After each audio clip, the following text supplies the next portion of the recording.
राधा, इथून गेल्यानंतर वर्तमानपत्रात फोटो आणि बातमी पाहिली आणि मला शंका आली. म्हणून मी आईला विचारलं तर तिची खात्री पटली.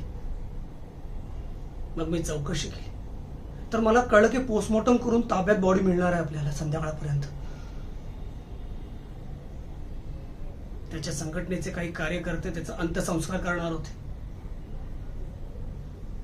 आमचं ठरलं तिकडे जायचं.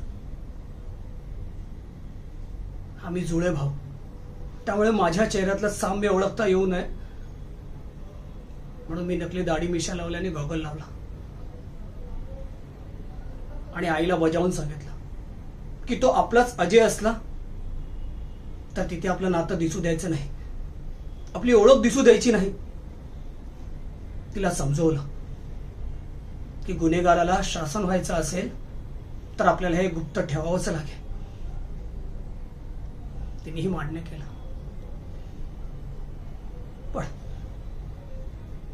पण अंत्यदर्शनाच्या वेळेला अजयच्या हातावरची जन्मखूण आईने ओळखली आणि तिचा हुंदका आवरला गेला नाही. ती मोठ्याने रडू लागली.